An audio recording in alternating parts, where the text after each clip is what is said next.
this corner of the multiverse, the threads of fate didn't just tangle, they rewove the entire tapestry of Marvel history. This is a world where the X-Gene and Stark Tech share the same heartbeat. This is the web of evolution. The neon lights of the city fair blurred into streaks of violet and gold as Gwen Jean Potts-Stark navigated the crowded midway. It felt like a lifetime since the shadow of the Silver Samurai had claimed her biological father, George Stacy, and a gruff mutant named Logan had delivered her into the arms of Tony Stark and Pepper Potts.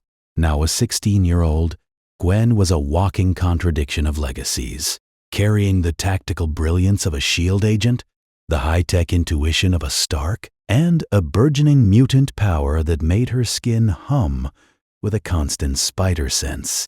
Tonight, she had used her Stark-trained intellect to loop the X-Mansion's security sensors, slipping out with Alex to find a single night of normalcy, away from the weight of being a hero in training. For a few hours, the world was perfect.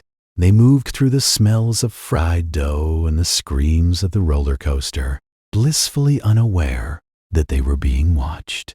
Peace shattered when the carousel's music distorted into a haunting minor key dirge and the exit gate slammed shut with a heavy hydraulic thud.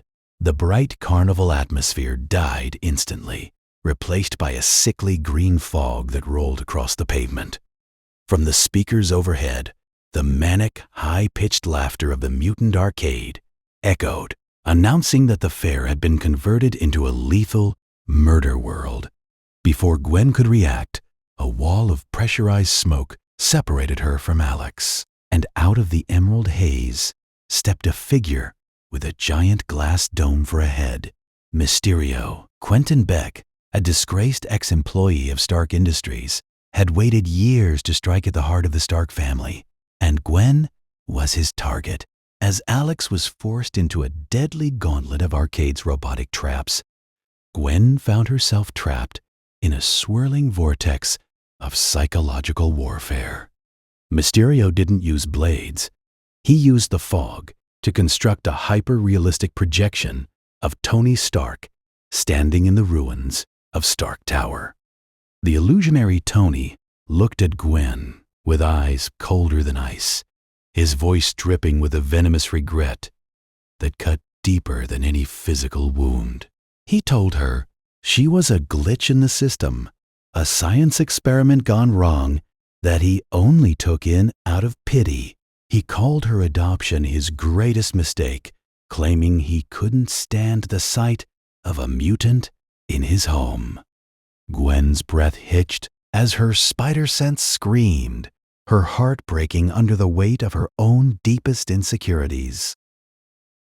But as the phantom Tony stepped closer, Gwen noticed a tiny, microscopic flicker in the holographic light, a tech signature she recognized from her hours in the lab. She realized then that Beck didn't know the real Tony Stark at all. With a surge of defiance, Gwen shouted that her father didn't fix people, he empowered them, and she lunged through the image of the man she loved to shatter the hidden projector drones with a tactical strike. The illusions evaporated, leaving a stunned Mysterio exposed. With the grace of a spider and the precision of a S.H.I.E.L.D. agent, Gwen dismantled Beck's tech gauntlets and pinned him to the frame of a game booth, just as Alex short-circuited Arcade's control console. Exhausted and smelling of ozone, the two teens made the long trek back to the X-Mansion, where Charles Xavier was already waiting.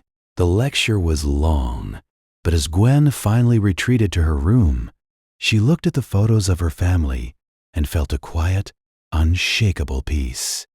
She wasn't a mistake. She was the evolution.